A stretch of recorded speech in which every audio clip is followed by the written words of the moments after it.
E vamos começar com os bastidores da reforma ministerial, os telefonemas entre Arthur Lira e Luiz Inácio Lula da Silva. Ao contrário do que vinha sendo dito publicamente, o presidente da Câmara, Arthur Lira, teve sim uma participação ativa nas últimas costuras da reforma ministerial.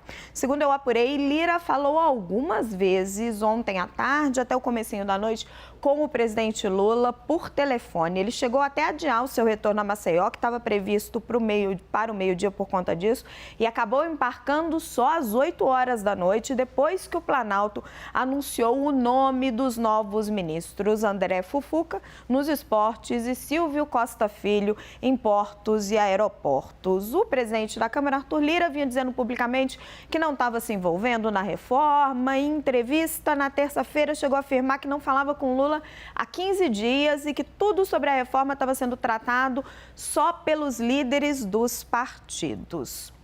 Dois temas dominaram as conversas telefônicas ontem entre Lula e Lira e ainda estão pendentes de definição. Um dos mais sensíveis é o futuro da Caixa Econômica Federal, um banco aí poderosíssimo, cheio de recursos, e o futuro da Caixa só deve ser definido na semana que vem, depois de Lula embarcar para a reunião do G20 e voltar.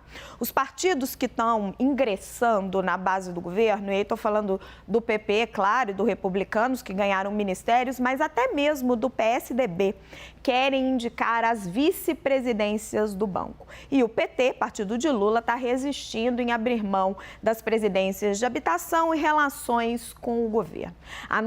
O nome da deputada Margarete Coelho ainda segue cotado para a presidência da Caixa, mas não é mais o favorito, segundo eu apurei. O PP sinalizou ao Palácio do Planalto que deve apontar um homem para o cargo.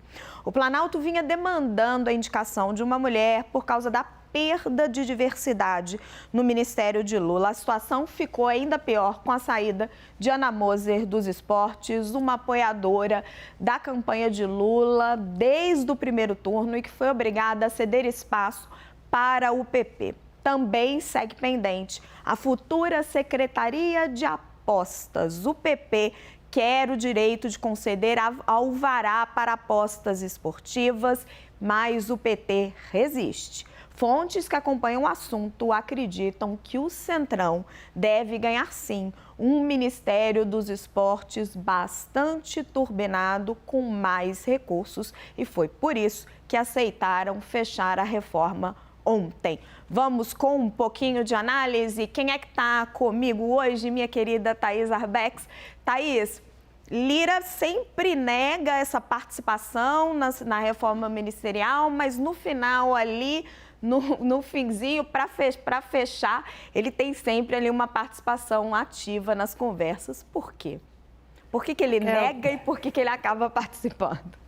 Raquel, boa tarde para você, agora com mais calma, e a todos que estão aqui com a gente neste feriado de 7 de setembro.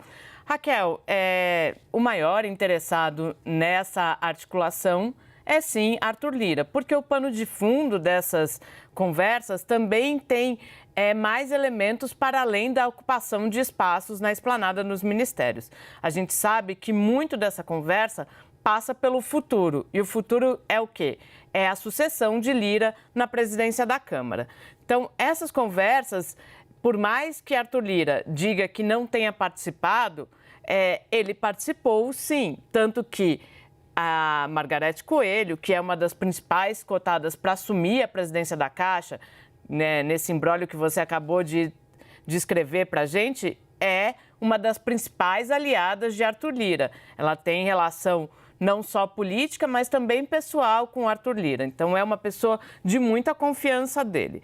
É natural do jogo político o presidente da Câmara dizer que não participa, que quem tem que decidir isso são os líderes do Congresso Nacional, como de fato estava acontecendo. Só que neste caso específico do PP, André Fufuca também era o próprio interessado no ministério. Então, essa conversa ia para além da liderança dele ali na Câmara dos Deputados. Envolveu também e ativamente o presidente da Câmara, Arthur Lira. Thaís, e essas últimas pendências, o futuro da Caixa, o futuro da Secretaria das Apostas, parece que ainda ficou umas definições, apesar de já ter anunciado os nomes, né?